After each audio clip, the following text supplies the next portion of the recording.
kind of bringing the day together. But I thought you might be interested in just hearing a little bit of a narrative around how this is done in practice, because I think what we've been talking about is quite theoretical. So in a sense, what we've been talking about, that kind of shift from relief to community building, and really emphasizing values and citizen-led action. And also probably a little bit of a shift away from target population working into something that's much more place-based in the very small, granular sense of the term. So I just want to bring you, I want to bring you a little bit on a little bit of a journey, if you like, around some of the work that we're doing in practice. I often say when you've seen one community, you've seen one community. And you know, the objective of building community is building community. I don't make any apologies for it. You know, this kind of idea of, well, it's good to build community because it will help you hit your healthcare outcomes. I'm not so convinced that that's a good way to go. I think beginning to see that it's worth building community because community actually has very significant, not alone health outcomes, but local economic outcomes, wisdom generating outcomes, aging well outcomes, and so forth.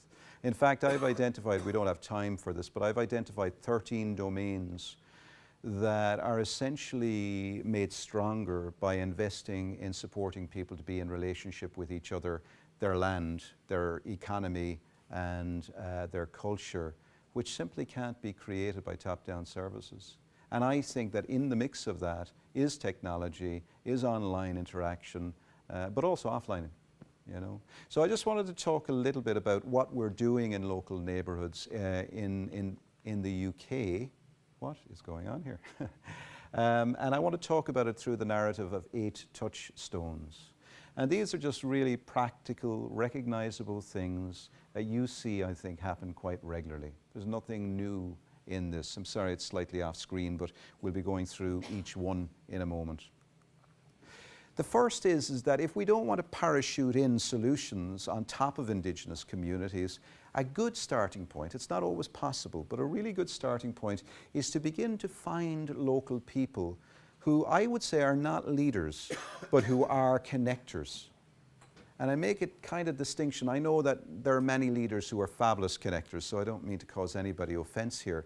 But it's been my experience when I work at neighborhood level, if I put out the leadership call, not too many connectors respond.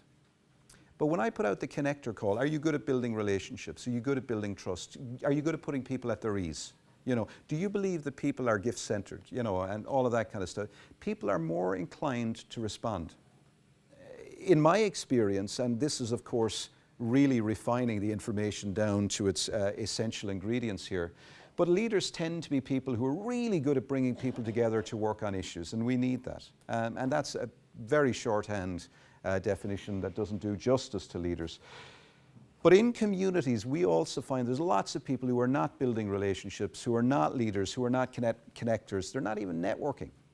What they're largely doing is they're willing on an ongoing basis to contribute a gift if they're invited.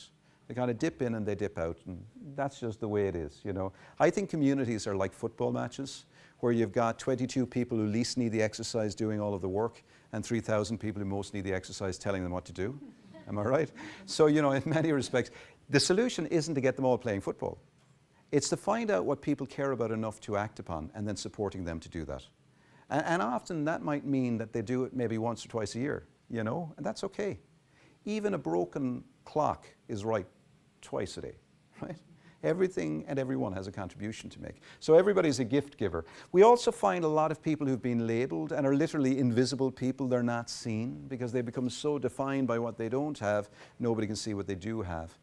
But we think the entry point into doing something about that is these community builders, or what I like to call connectors, people who are gift-centered, who actually have a natural orientation to see the gifts in other people. And they're not whimsical, or they're not, you know, a bit batty, or they're actually very solid people in my experience. But they kind of come into the world made that way. They've got an orientation which is very much about seeing in people their potential. And what I find energetically about them, because I've kind of watched quite closely, I think energetically they're folks that are really comfortable with getting people who weren't connected, and then letting them go their own way. They don't need to, you know, you never hear them use narrative like my network, right? They don't have an invisible Rolodex, you know, where they're kind of keeping a note of who owes them favors. So, you know, I don't want to overly sanctify them, but for whatever reason, their self-interest seems to be served by just seeing people connect and get on with it. I also think, as well as being well connected, they feel welcome. And this is really interesting in public spaces. You know, spaces that are not mediated spaces, not like work is a mediated space. We all kind of have a sense of what script we're playing off of largely. But in public spaces where there isn't a script, where you can't say, hi, my name is, I have a designation and I have an authority to be here, right? I am legitimately here. It's often really, really difficult to start a conversation or to make an intercession or to even make an offer with people that you don't have that connection. You're just a neighbor. I live 2 doors up. And not everybody feels comfortable to do that. So we've been doing a lot of work in Birmingham and a few different places where we've been shifting questions around and, for example, asking people, what would you love to do on this street if 4 of your neighbors helped you? And if somebody was able to help you connect with them? And you suddenly get all of these amazing, innovative answers, which you don't get when you say to people, so what would you like to do to make this place a better place to live? The second thing that I think we could think about, and certainly we're learning from the work that we're doing, is it's lovely to find these connectors, but largely people are busy and they have lives. And it's very hard to just say to people, right, there's 5,000 neighbors, away you go and, you know, connect with them. We need to figure out how we can proportionately support them. So the second touchstone, and I say touchstone rather than stepping stone, the second touchstone is to figure out how can we provide a support to them that isn't top-down. And I think one of the ways of doing that is to say, well, we will pay somebody that will be able to come in alongside you and support you to connect across all the various traditional fault lines. And what we will do is we won't impose our institutional categorical imperatives or agendas on them. So we won't say, you have to engage with community, but around better health outcomes, or policing outcomes, or aging well outcomes, or disability outcomes. We'll give them the shortest job description on the planet, 2 words, just connect. And then we'll set them free. And we'll enable them to work in a local association like a faith-based community or whatever, if that faith-based community isn't about converting everybody, but it's actually genuinely about being of service, or some local association that's got enough technical nous to be able to employ somebody, but has enough associational trust to be there for the next 25 years and to be robust enough to start taking on the challenges when they come, because they will come, because local councillors are going to feel threatened by this. Who is this person who's bringing people together? The local residents association is going to be saying, why are you bringing all these different associations together to talk and do stuff? They haven't worked through us. And you need some kind of an association that's able to hold that space. And I would contend that institutions like local authorities and big CVSs and big third sector organizations, they're just too big, right? They need more than 2 pizzas, even American pizzas. And therefore, we need to find tactically a way of building allies with those kinds of mediating organizations that have enough associational trust and capacity to build social capital, but can also sidestep our bureaucracy. Because we simply can't do it. But we can be smart about building relationships with allies that can. Does that make sense? Mm-hmm. Now, if we can place that animator in a space like that, and they're actually skilled enough to do their work, you know, largely give them space for a couple of years. Try and figure out ways of actually really enabling them. But at the same time, begin to train your colleagues and your staff in a different way of providing services, you know. So I think that's a second and really important one. Touchstone 3, what do these connectors and community animators do? Aside from eating lots of cake and drinking lots of coffee, they have conversations. But they're conversations that start with a focus on what's there. So they're committing an act of revelation. They're actually starting by really, really trying to find Steve and the Militaria shop. Does that make sense? So they're not doing a needs assessment. They're starting with what's strong, not what's wrong. The other thing I wanted to say is just as well as engaging with individuals, and you know, it's important at grassroots level that we do, because not everybody is connected into an association on an ongoing basis. But I think it's also important that we do engage with associations.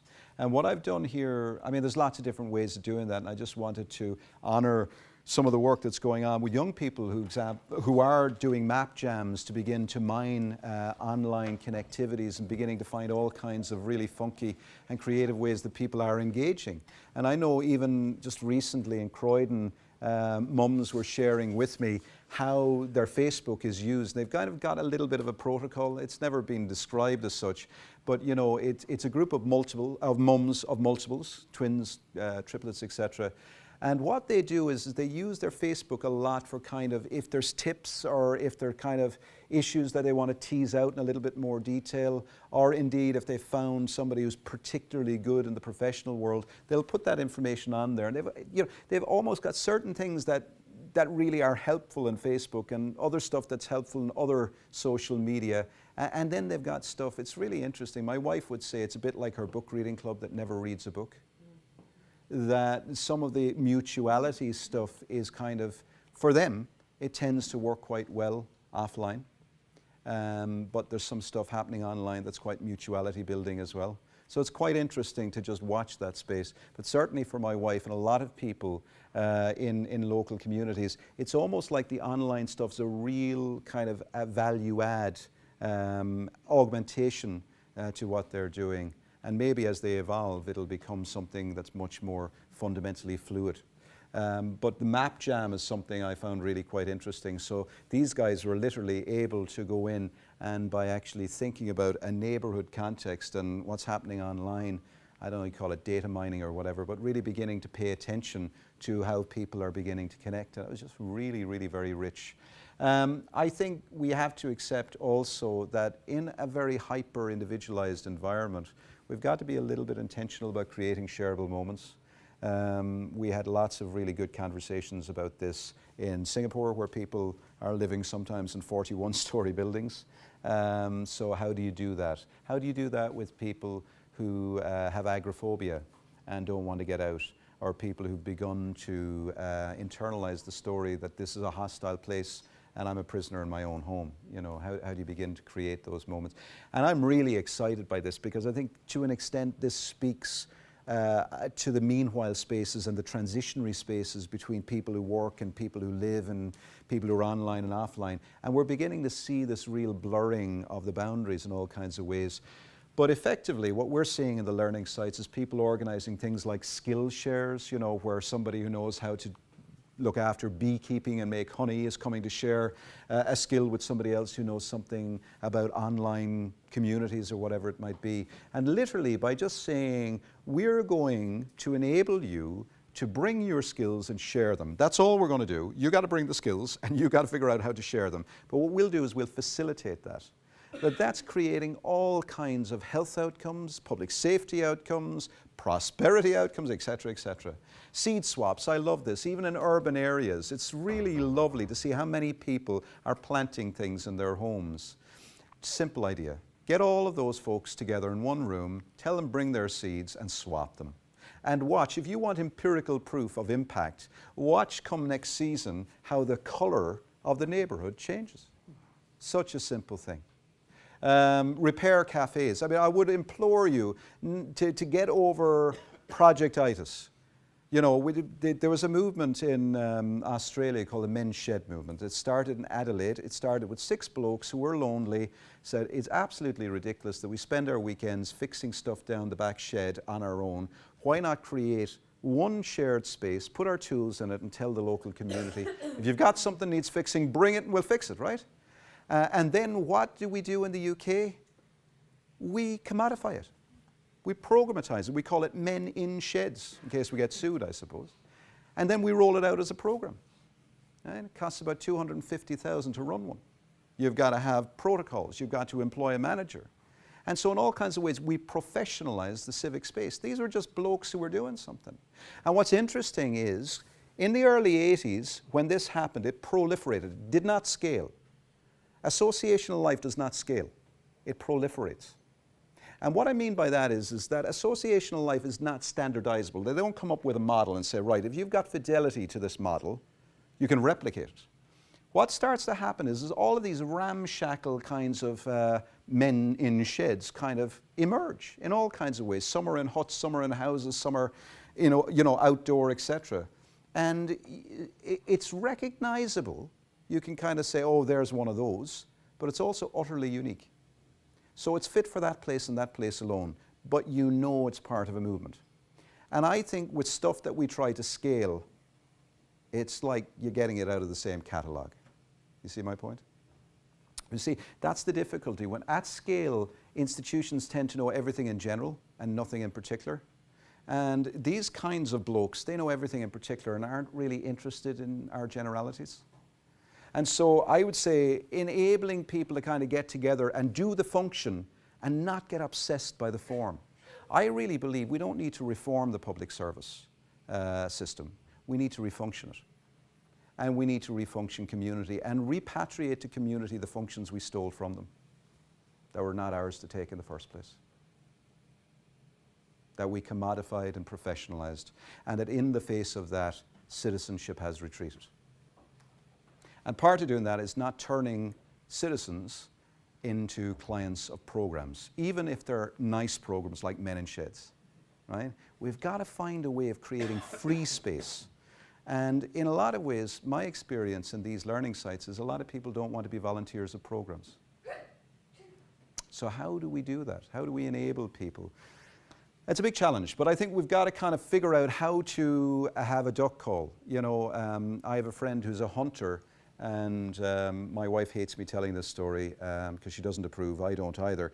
But he's got a great metaphor for building relationships with community. He says that community engagement officers need to learn from duck hunters, because duck hunters have lots and lots of whistles, and they understand that if you're going out with the wrong duck whistle, don't be surprised if the wrong breed of duck comes out at you, you see. So he says that basically there are many different whistles for many different breeds of duck.